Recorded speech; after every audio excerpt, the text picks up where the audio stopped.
ఇక బీజేపీ నుంచి స్వయంగా ఆ పార్టీ అధ్యక్షురాలు పురంధేశ్వరి బరిలో ఉన్నారు. రాజమండ్రి నుంచి పార్లమెంటుకు పోటీ చేస్తున్నారు. ఇంకా దీనికి సంబంధించి మరిన్ని డీటెయిల్స్ మా ప్రతినిధి గణేష్ అందిస్తారు. గణేష్, అక్కడ పోటీలో పురంధేశ్వరి ఉంది, మరోపక్క అటు కూటమిలో బీజేపీ జనసేనలు ఎవరికి వారే ధీమా వ్యక్తం చేస్తున్నారు గెలుస్తామంటూ కూడా. అది కూడా అటు టీడీపీ కూడా చూసుకున్నట్లయితే అక్కడ 15 టీడీపీ ఉంటే బీజేపీ 6, జనసేన 2 ఉన్నాయి. ఈ సీట్లపైనే ఎక్కువగా ఫోకస్ చేస్తున్నారు ప్రజలు కూడా. ఏంటి అక్కడ రాజమండ్రిలో సిచ్యువేషన్? అంటే ఉమ్మడి తూర్పుగోదావరి జిల్లాలో 3 పార్లమెంటు స్థానాలు ఉన్నాయి. అందులో ప్రధానంగా హాట్ టాపిక్ వచ్చి రాజమండ్రి పార్లమెంట్. ఎందుకంటే ఇక్కడ బీజేపీ అధ్యక్షురాలు పురంధేశ్వరి పార్లమెంట్ అభ్యర్థిగా పోటీలో ఉండడం జరిగింది. వైఎస్ఆర్సీపీ నుంచి ఇప్పుడు గూడూరు శ్రీనివాస్ ఉన్నారు. ఆయన రాజమండ్రిలోనే ప్రముఖ డాక్టర్ గా చెప్పొచ్చు. ఇద్దరికి హోరాహోరీగా తలపడడం జరిగింది. పురంధేశ్వరి వచ్చి కూటమి నాయకురాలుగా ఆమె బరిలో దిగారు. వైసీపీ నుంచి ఇటు గూడూరు శ్రీనివాస్ ఉన్నటువంటి సందర్భంలో ఎవరు ఓటర్లు ఎవరి వైపు మద్దతు పలికారని ఉత్కంఠగా మారింది. ఎందుకంటే ఇద్దరు కూడా నెక్ టు నెక్ ఫైట్ ఉందని చెప్పాలి. వన్ సైడ్ అయితే వార్ అనేది ఇక్కడ కనిపించట్లేదు. ఇద్దరు కూడా హోరాహోరీగా తలపడినటువంటి సందర్భం ఉంది. ఎందుకంటే గత చరిత్ర చూస్తే ఇక్కడ తెలుగుదేశం పార్టీ కంచుకోటగా రాజమండ్రి పార్లమెంట్ ఉంది. కానీ 2019 ఎలక్షన్స్ లో మాత్రం జగన్మోహన్ రెడ్డి బీసీ సామాజిక వర్గానికి భరత్ కు టికెట్ ఇవ్వడంతో గత ఎన్నికల్లో భరత్ ప్రబంధనం చూపించారు.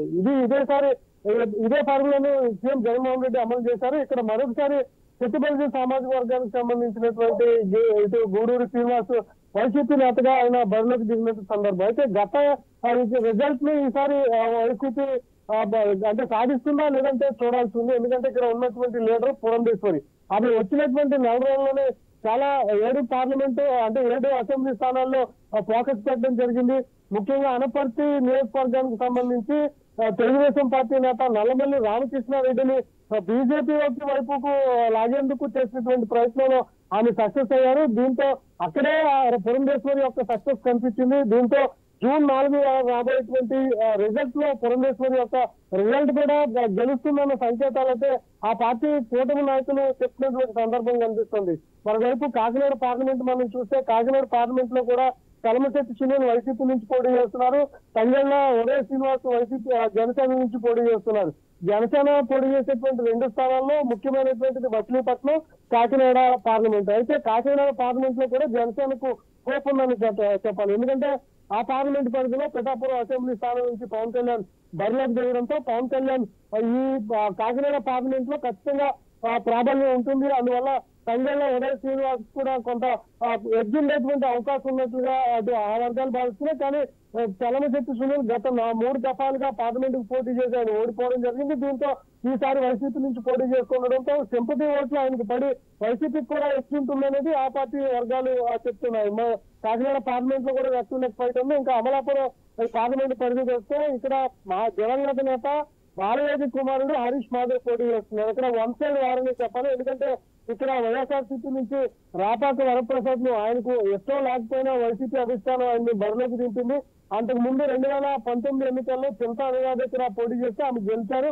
ఈసారి పోటీ చేసేందుకు ఆమె ఆసక్తి చూపించిన వైసీపీ అధిష్టానం ఆమె పక్కన పెట్టి రాపాక వరప్రసాద్ ను రాజధాని నుంచి తీసుకొచ్చి ఇటు అమలాపురం పార్లమెంట్ పరిధిలో పోటీ చేసేందుకు వైసీపీ ప్రయత్నం చేయడం జరిగింది. కానీ ఆయన అయిష్టంగానే వచ్చి కనీసం ఎన్నికల ప్రచారంలో కూడా సరిగా పాల్గొనలేటువంటి పరిస్థితి. ఇదే క్రమంలో హరీష్ మాధుర్కు 1 సైడ్ కనిపిస్తుంది. ఇదే క్రమంలో ఈ 3 పార్లమెంట్ లో పరిధిలో కూడా కూటమికి ఎక్కువ మెజార్టీ ఉన్న సంకేతాలు కనిపిస్తున్నాయి.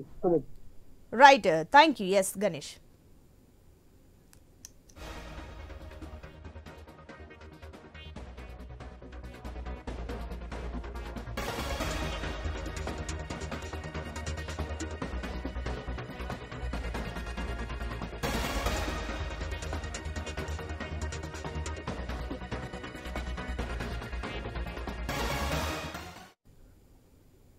బీజేపీ నుంచి స్వయంగా ఆ పార్టీ అధ్యక్షురాలు పురంధేశ్వరి బరిలో ఉన్నారు.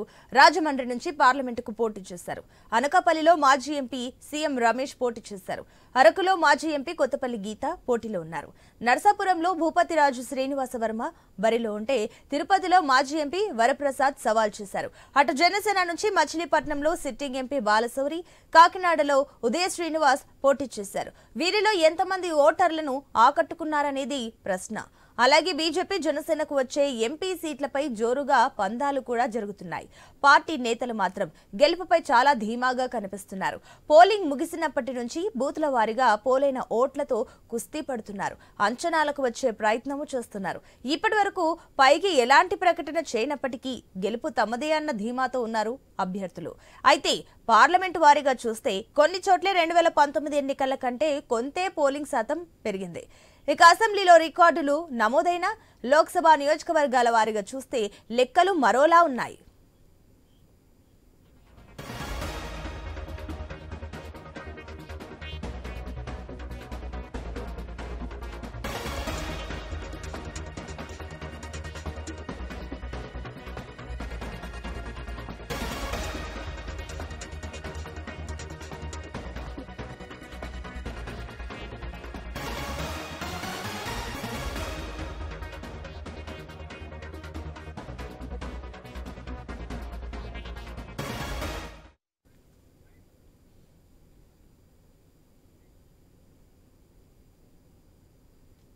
ఏపీలో ఎన్డీఏ కూటమికి ఎన్ని లోక్సభ స్థానాలు వస్తాయి? టీడీపీ ఎన్ని చోట్ల సత్తా చాటనుంది? కూటమిలో భాగస్వామ్య పక్షాలుగా ఉన్న బీజేపీ జనసేనల పరిస్థితి ఏంటి? ఈ ఎన్నికల్లో టీడీపీ 17 పార్లమెంట్ స్థానాలకు పోటీ చేస్తే బీజేపీ 6, జనసేన 2 చోట్ల బరిలో ఉన్నాయి. ఇక దీనికి సంబంధించి మరిన్ని డీటెయిల్స్ మా ఏలూరు ప్రతినిధి భార్గవ్ అందిస్తారు. భార్గవ్, ఏలూరులో సిచ్యువేషన్ ఏంటి? సునీత, అటు ఉమ్మడి పశ్చిమ గోదావరి జిల్లాలో కూటమి పోటీ చేసినటువంటి దాంట్లో బీజేపీ అటు నరసాపురం పార్లమెంట్ నుంచి పోటీ చేస్తుంది. ప్రతిసారి కూడా ఉమ్మడిగా వెళ్తున్నటువంటి నేపథ్యంలో పొత్తులో నరసాపురాన్ని బీజేపీ దక్కించుకుంటూనే వస్తుంది. గతంలో కృష్ణరాజు కూడా ఇక్కడి నుంచి కేంద్ర మంత్రిగా కూడా పనిచేశారు బీజేపీలో. ఆ తర్వాత గోకరాజు గంగరాజు ఎంపీగా చేస్తే ఇప్పుడు భూపతిరాజు శ్రీనివాస వర్మ నరసాపురం పార్లమెంట్ నుంచి పోటీ చేస్తున్న నేపథ్యంలో ఆయన గెలుపుపై కూడా భారీగా బెట్టింగులు కాస్తున్నటువంటి పరిస్థితి కూటమి నుంచే కాకుండా బయట సాధారణ పౌరుల నుంచి కూడా ఉందని కూడా చెప్పుకోవచ్చు. ఇక్కడ వైసీపీ నుంచి బీసీ సామాజిక వర్గానికి చెందినటువంటి గూడూరు ఉమాబాల పోటీ చేస్తూ ఉండగా భీమవరానికి చెందినటువంటి ఆమె, బీజేపీ నుంచి భూపతిరాజు శ్రీనివాస వర్మ, ఆయన కూడా భీమవరానికి చెందిన ఒకే ఊరికి చెందిన ఇద్దరు నేతలు కూడా నరసాపురం పార్లమెంట్ కు పట్టుబడుతున్నారు. ఇది నరసాపురం పార్లమెంట్ లోనే కాకుండా రాష్ట్రంలో ఉన్నటువంటి బీజేపీలో కూడా కీలక సీటుగా కూడా చెప్పుకోవచ్చు. ప్రతిసారి బీజేపీ గెలుచుకుంటూ వస్తున్న సీటు ఈసారి కూడా ఖచ్చితంగా తమదేనంటూ కూడా బీజేపీ గాని కూటమి గాని ధీమాగా ఉంది. ఎందుకంటే ఇక్కడ జనసేన పార్టీ అధినేత పవన్ కళ్యాణ్ సొంత జిల్లా కావడం గానీ, ఇక్కడ మొగల్తూరు నరసాపురంతో పాటు జిల్లాలో అటు బీజేపీకి, టీడీపీకి, జనసేనకి గట్టు పట్టు కూడా ఉండడం, 2014లో క్లీన్ స్వీప్ చేయడం, ఇప్పుడు మళ్ళీ కూటమిలో 2019లో కూడా క్లీన్ స్వీప్ చేస్తాం కాబట్టి ఖచ్చితంగా కూటమి గెలుపు మాదే అంటూ కూడా వారు పట్టుబట్టినటువంటి పరిస్థితి కూడా ఉంది. ఇటు 6 పార్లమెంట్ లో బీజేపీలో ఇది ఒక నరసాపురం పార్లమెంటు కీలకంగా కూడా చెప్పుకోవచ్చు. మిగిలిన స్థానాల్లో కూడా ఈ రోజు బీజేపీకి సంబంధించి నేతలందరూ కూడా ఏ విధంగా పోటీ ఉన్నప్పటికీ కూడా ఇక్కడ మాత్రం ఖచ్చితంగా గెలుపు తమదే అంటున్నటువంటి పరిస్థితి ఉంది. అటు ఉండి నియోజకవర్గంలో బీజేపీతో పాటు అటు సిట్టింగ్ ఎంపీ రఘురామకృష్ణరాజు అసెంబ్లీ నుంచి పోటీ చేస్తున్నారు. అక్కడ కూడా బీజేపీకి తొలి నుంచి కూడా ప్రాతినిధ్యం ఎక్కువగా ఉంది. అలాగే భీమవరం అంటేనే బీజేపీ అంటూ కూడా వైపు క్షత్రియ సామాజిక వర్గం కూడా పెద్దపీట వేసినటువంటి పరిస్థితి ఉంటుంది. కాబట్టి ఈ 2 నియోజకవర్గాల్లో క్షత్రియుల ప్రాబల్యం ఎక్కువగా ఉంటుంది, వారి ప్రభావం కూడా ఉంటుంది. కాబట్టి నరసాపురం బీజేపీ అభ్యర్థి శ్రీనివాస వర్మకు ఇది కలిసి వచ్చేటువంటి అంశంగా చెప్పుకుంటున్నారు. అలాగే పాలకొల్లులో గానీ టీడీపీ, నరసాపురంలో జనసేన, అలాగే తణుకు తాడేపల్లిగూడెంలో కూడా టీడీపీ, జనసేన ఇవన్నీ కూడా బలంగా ఉన్నటువంటి సీట్లు కావడంతో ఈసారి ఈ నరసాపురం పార్లమెంటు స్థానాన్ని బీజేపీ దక్కించుకుంటున్నట్టు కూడా వారు ప్రస్తుతం ధీమాగా ఉండగా, ఓవైపు ఆశల్లో ఉన్నటువంటి అభ్యర్థులకు సంబంధించి బూతుల వారి ఏవైతే ఉన్నాయో ఎక్కడెక్కడ ఎంతవరకు పోలింగ్ నమోదైంది, పోలింగ్ శాతం ఎక్కడ ఎక్కువగా వచ్చింది అనే కోణంలో కూడా ప్రస్తుతం ఆయా పార్టీల నేతలందరూ కూడా ఒక డేటా రెడీ చేసుకుంటూ దానికి సంబంధించి ఏ నియోజకవర్గాల్లో తమకు బలం ఉంది, ఏ నియోజకవర్గాల్లో ఎంతవరకు మెజార్టీ వస్తున్నటువంటి కోణంలో కూడా ఆరా తీస్తున్నారు. ఆ ఫలితాల ఆధారంగానే బెట్టింగ్ రాయిలు కూడా ప్రస్తుతం వారిపై బెట్టింగ్లు కాస్తున్నటువంటి పరిస్థితి కూడా ఉంది. భార్గవ్, మరపక్క చూసుకున్నట్లయితే అటు ఏదైతే నరసాపురానికి చూసుకుంటే చాలా మేర గతంతో కంపేర్ చేసుకుంటే ఇప్పుడు బీజేపీకి ఎంతో కొంత ఓట్ షేర్ పెరిగింది. అయితే ఇప్పుడు బీజేపీ నేతలు కూడా గట్టిగా ధీమా వ్యక్తం చేస్తున్నారు. అక్కడ లోక్సభ స్థానం మాదే అంటూ కూడా అంటున్నారు. ఏంటి సిచ్యువేషన్ లో బీజేపీకి అనుకూలంగా ఉన్నారా ప్రజలు? అసలు ఏ రకంగా ప్రజలు అక్కడ చర్చించుకుంటున్నారు దీని గురించి? అయితే బీజేపీ విషయానికి వస్తే గతంలో పోటీ చేసిన దానికి ఇప్పటికీ ఎంతో వరకు బలోపేతమైనటువంటి మాట వాస్తవమే. కాకపోతే కూటమిలో ఉన్నప్పుడు మాత్రం జనసేన పార్టీకి ఇక్కడ మెజారిటీ, గతంలో పవన్ కళ్యాణ్ కూడా ఇక్కడే పోటీ చేయడం, వారి ఓట్ షేరింగ్ కూడా ఇక్కడే ఎక్కువగా రావడంతో జనసేన పార్టీకి కూడా ఇక్కడ ఓట్ షేరింగ్ ఎక్కువగా ఉంది కాబట్టి కూటమిలో అది ఖచ్చితంగా కూడా అనుకూలిస్తుంది. ఎందుకంటే రాష్ట్ర వ్యాప్తంగా వైసీపీ ఫ్యాన్గాలు వీసినప్పటికీ కూడా ఈ ఒక్క నరసాపురం పార్లమెంట్ లోనే టీడీపీకి 2 సీట్లు దక్కాయి. ఆ 2 సీట్ల బలం కూడా బీజేపీ అభ్యర్థికి వస్తున్నటువంటి పవనాలు వీస్తున్నాయి. Right Bhargav, thank you.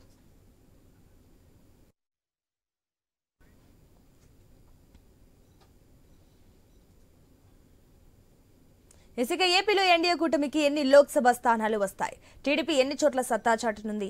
ఇక కూటమిలో భాగస్వామ్య పక్షాలుగా ఉన్న బీజేపీ జనసేనల పరిస్థితి ఏంటి? దీనికి సంబంధించి మరిన్ని డీటెయిల్స్ మా ప్రతినిధి విజయవాడ ప్రతినిధి హరీష్ అందిస్తారు. హరీష్, ఏంటి సిచ్యువేషన్? ప్రస్తుతమైతే పార్లమెంట్ సెగ్మెంట్లకు సంబంధించి పోలైనటువంటి ఓట్ బ్యాంక్ని ఆధారంగా చేసుకుంటే కనుక గెలుపోటములపైన ఎవరికి వారు ధీమా వ్యక్తం చేసినటువంటి సిచ్యువేషన్ కనిపిస్తుంది.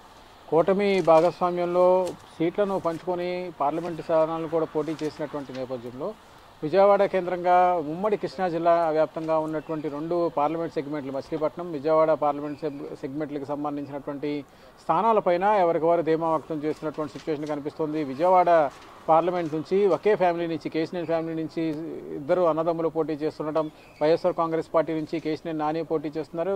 అదేవిధంగా కూటమి అభ్యర్థిగా కేశినేని చిన్ని పోటీ చేస్తున్నారు. ఎవరికి వారు ధీమా వ్యక్తం చేసినటువంటి సిచ్యువేషన్ కనిపిస్తుంది. గతంలో 2 సార్లు వరుసగా కేశినేని నాని తెలుగుదేశం పార్టీ నుంచి ఎంపీగా గెలుపొందారు. ఆ తర్వాత ఆయన ఇటీవల కాలంలో పార్టీ మారి వైఎస్ఆర్ కాంగ్రెస్ పార్టీలో చేరిన మరుసటి రోజునే ఆయనకి విజయవాడ పార్లమెంట్ నుంచి వైఎస్ఆర్ కాంగ్రెస్ పార్టీ పార్లమెంటరీ స్థానం నుంచి పోటీ చేసేందుకు జగన్ అవకాశం కల్పించినటువంటి సిచ్యువేషన్ కనిపిస్తుంది. ఇక కేశినేని ఫ్యామిలీ నుంచే కేశినేని శివరాజ్ ఎలియాస్ చిన్ని ఎవరైతే ఉన్నారో ఆయనకి విజయవాడ కూటమి అభ్యర్థిగా 3 పార్టీలకు సంబంధించి మద్దతు ప్రకటించినటువంటి కూటమి అభ్యర్థిగా బరిలో దిగినటువంటి సిచ్యువేషన్ కనిపిస్తుంది. పోలైనటువంటి ఓట్లను ఆధారంగా చేసుకుని కేశినేని చిన్ని కూడా గెలుపు పైన ధీమా వ్యక్తం చేస్తున్నారు. తొలిసారిగా పోటీ చేసినప్పటికీ కూడా కేశినేని నాని చేసినటువంటి వ్యతిరేకత ఏదైతే ఉందో ఆయన పైన ఉన్నటువంటి వ్యతిరేకత తనకు అనుకూలిస్తుందని చెబుతున్నటువంటి సిచ్యువేషన్ కనిపిస్తుంది. అయితే విజయవాడ పార్లమెంట్ సెగ్మెంట్లో ప్రధానంగా ఉన్నటువంటి ఎస్సీ ఎస్టీ ఓట్ బ్యాంకు, మైనార్టీలకు సంబంధించినటువంటి ఓట్ బ్యాంకు కూటమికి ఎంతవరకు ఉపయోగపడుతుంది అన్నది కూడా ఒక రకంగా ఆసక్తికరంగా మారినటువంటి సిచ్యువేషన్ కనిపిస్తుంది. ఏదైతే క్రాస్ ఓటింగ్కి సంబంధించినటువంటి అంశం కూడా ఇక్కడ చర్చనీయాంశంగా మారింది. కొన్ని నియోజకవర్గాల్లో పామర్రు, తిరువూరు, అదేవిధంగా విజయవాడ వెస్ట్ వంటి కొన్ని కీలకమైనటువంటి నియోజకవర్గాల్లో క్రాస్ ఓటింగ్ జరిగిందన్నటువంటి ఒక ప్రధానమైనటువంటి ప్రచారం జరుగుతున్నటువంటి పరిస్థితి కనిపిస్తుంది. ప్రధానంగా విజయవాడ పశ్చిమంలో బీజేపీకి సంబంధించినంత వరకు కూడా ఓట్లు పడేటువంటి అవకాశం లేదు. అక్కడ ఉన్నటువంటి సుజనా చౌదరి బీజేపీకి సంబంధించినటువంటి అభ్యర్థి కావడం, ముస్లిం మైనార్టీలకు సంబంధించినటువంటి ఓట్ బ్యాంకు పడేటువంటి అవకాశం లేదు. దీంతో వైఎస్ఆర్ కాంగ్రెస్ పార్టీకి సంబంధించినటువంటి అభ్యర్థి ఆసిఫ్కి ప్లస్ పాయింట్గా ఉండేటువంటి పరిస్థితి ఉంది. సో అక్కడ కూడా ఏదైతే మైనార్టీకి సంబంధించిన ఓట్ బ్యాంక్ ఉందో అక్కడ కూడా కేశినేని నానికి ఎంపీ అభ్యర్థిగా ఆయనకి ఓటు పడేటువంటి అవకాశం ఉందన్నట్టు ఒక అభిప్రాయం కూడా జరుగుతుంది. ఇక తిరువూరు, నందిగామ వంటి రిజర్వ్ స్థానాలకు సంబంధించినటువంటి అంశాలు, అదేవిధంగా పెడన, పామర్రుకు సంబంధించినటువంటి రిజర్వ్ స్థానాలకు సంబంధించి ఆయా నియోజకవర్గాల్లో పోటీ చేసినటువంటి పార్లమెంట్ అభ్యర్థులకి కూడా కొంతవరకు కూడా క్రాస్ ఓటింగ్ జరిగేటువంటి అవకాశం ఉందన్నటువంటి ఒక అభిప్రాయం వ్యక్తమవుతున్నటువంటి సిచ్యువేషన్ కనిపిస్తుంది. మచిలీపట్నం నుంచి ప్రధానంగా కూటమి అభ్యర్థిగా జనసేనకు సంబంధించినటువంటి అభ్యర్థి బరిలో దిగారు. ఆయన గతంలో కూడా బాలశౌరి గత ఎన్నికల్లో కూడా ఆయన వైఎస్ఆర్ కాంగ్రెస్ పార్టీ నుంచి మచిలీపట్నం నుంచి అభ్యర్థిగా నిలబడి పార్లమెంట్ స్థానాన్ని గెలుపొందినటువంటి సిచ్యువేషన్ కనిపిస్తుంది. ఎన్నికలకు ముందే ఆయన వైఎస్ఆర్ కాంగ్రెస్ పార్టీతో విభేదించి జనసేన పార్టీలో చేరారు. అక్కడ ఆయన మచిలీపట్నం సీటు దక్కించుకుని పార్లమెంట్ స్థానానికి పోటీ చేసినటువంటి సిచ్యువేషన్ కనిపిస్తుంది. అక్కడ కూడా ఉన్నటువంటి రిజర్వ్కి సంబంధించినటువంటి సీట్స్ ఉన్నాయి. పెడన, పామర్రుకు సంబంధించినటువంటి స్థానాలు ఏవైతే ఉన్నాయో అవన్నీ కూడా మచిలీపట్నం పార్లమెంట్ సెగ్మెంట్లోకి వస్తాయి. అక్కడ వరకు ఎంతవరకు ఆ ఓట్ బ్యాంక్ కలిసి వచ్చే అవకాశం ఉంది అన్నది కూడా ఒక రకంగా ఆసక్తికరంగా మారినటువంటి నేపథ్యంలో పార్లమెంట్లో వారీగా పోలేటువంటి ఓట్లపైన కూడా సర్వత్రా ఆసక్తి నెలకొన్నటువంటి సిచ్యువేషన్ మనకు కనిపిస్తోంది. Sunita. Right Harish, thank you.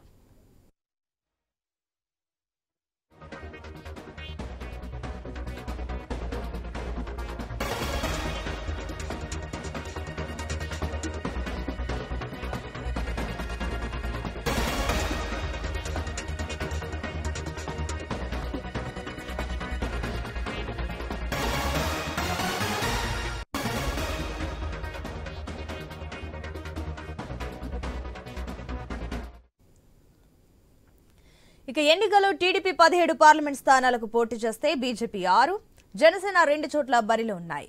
TDP కంటే బీజేపీ, జనసేన పోటీ చేసిన లోక్సభ నియోజకవర్గాలపైనే ఆసక్తికర చర్చ సాగుతుంది. బీజేపీ అరకు, అనకాపల్లి, రాజమండ్రి, నరసాపురం, రాజంపేట, తిరుపతిలో పోటీ చేస్తుంటే ఇక జనసేన కాకినాడ, మచిలీపట్నంలో అదృష్టం పరీక్షించుకుంటోంది. పోటీ చేసిన ప్రతి చోట గెలుస్తామన్న ధీమాతో ఉన్నాయి బీజేపీ జనసేన పార్టీలు. మిత్రపక్షాలు కలిసికట్టుగా పోరాటం చేయడంతో విక్టరీ కొడుతున్నట్టు చెబుతున్నాయి.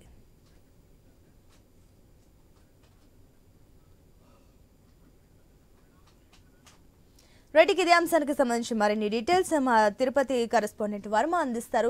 ఎస్ వర్మ, ఇక్కడ చూసుకున్నట్లయితే తిరుపతిలో మాజీ మంత్రి వరప్రసాద్ అటు సవాల్ చేశారు. ఎవరికి వారు కూడా కూటమిలో వెళ్లడం వల్ల, మిత్రపక్షంలో వెళ్లడం వల్ల గెలుపు ధీమాతో ఉంటున్నారు కూటమి నేతలు. ఏంటి సిచ్యువేషన్ అక్కడ? తిరుపతి ఎంపీ నియోజకవర్గం సంబంధించి కూడా ఫలితం పైన ఆసక్తి రేగిందని చెప్పొచ్చు. గత ఎన్నికల్లో పోల్చితే 2019 సార్వత్రిక ఎన్నికలతో పోలిస్తే ఈసారి ఓటింగ్ శాతం స్వల్పంగా తగ్గిందని చెప్పొచ్చు. గతంలో 79.64% ఓటింగ్ నమోదవగా ఈసారి 79.10% మాత్రమే ఓటింగ్ అయితే నమోదైన పరిస్థితి కూడా నెలకొందని చెప్పొచ్చు.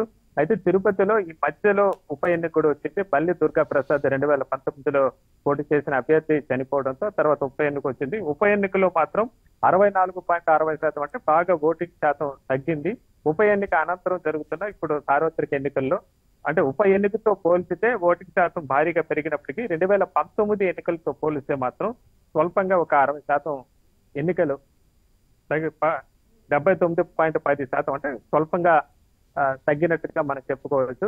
అయితే పార్లమెంట్ లో ఎందుకు ఎన్నికల శాతం తగ్గిందనేది కూడా ప్రస్తుతం చూడాల్సి ఉందని చెప్పుకోవచ్చు. ఇక 7 నియోజకవర్గాలకు సంబంధించి తిరుపతి పార్లమెంటు నియోజకవర్గంలో అత్యధికంగా సచివేడు నియోజకవర్గంలో 85% పోలింగ్ నమోదవగా అత్యల్పంగా తిరుపతి నియోజకవర్గంలో మాత్రం 63% మాత్రమే పోలింగ్ నమోదైన పరిస్థితి అయితే ఉందని చెప్పచ్చు. ఇక్కడ మొత్తం 17,30,000 మంది ఓటర్లు తమ ఓటు హక్కు వినియోగించుకున్న పరిస్థితి అయితే ఉంది. ఇక తిరుపతిలో బీజేపీ క్యాండిడేట్ వరప్రసాద్ అలాగే వైసీపీ అభ్యర్థి ఎవరైతే ప్రస్తుత ఎంపీ ఉన్నారో గురుమూర్తి మధ్య పోటీ ప్రధానంగా నెలకొందని చెప్పచ్చు. పోటాపోటీగా కూడా ఎన్నికలు జరిగిన పరిస్థితి అయితే ఉంది. ఇక బీజేపీకి సంబంధించి కూటమి అటు టీడీపీ, పవన్ కళ్యాణ్, ఇటు జనసేన కూడా మద్దతు తెలిపిన నేపథ్యంలో హోరాహోరీగానే పోటీ జరిగిన పరిస్థితి అయితే ఉందని చెప్పుకోవచ్చు. ముఖ్యంగా తిరుపతి జిల్లాతో పాటు నెల్లూరు ఉమ్మడి జిల్లాలో ఉన్న అప్పటి నియోజకవర్గాలైన గూడూరు కానీ మిగతా చోట్ల సూళ్లూరుపేట మిగతా చోట్ల కూడా మరి ఓటింగ్ శాతం బట్టి ఈ ఫలితం వచ్చే అవకాశం ఉందని చెప్పుకోవచ్చు. మొత్తం మీద తిరుపతి పార్లమెంట్ లో ఏదైతే అసెంబ్లీ నియోజకవర్గాల్లో ఓటింగ్ శాతం పెరిగినప్పటికీ కూడా పార్లమెంటు నియోజకవర్గంలో మాత్రం ఓటింగ్ శాతం తగ్గడం చర్చనీయాంశంగా మారింది. మరి ఈ యొక్క తగ్గిన పోలింగ్ శాతం మరి ఏ అభ్యర్థికి అనుకూలంగా మారుతుంది అన్న దానిపైన కూడా ఉత్కంఠత అయితే కొనసాగుతోంది. Sunita. Right Varma, thank you.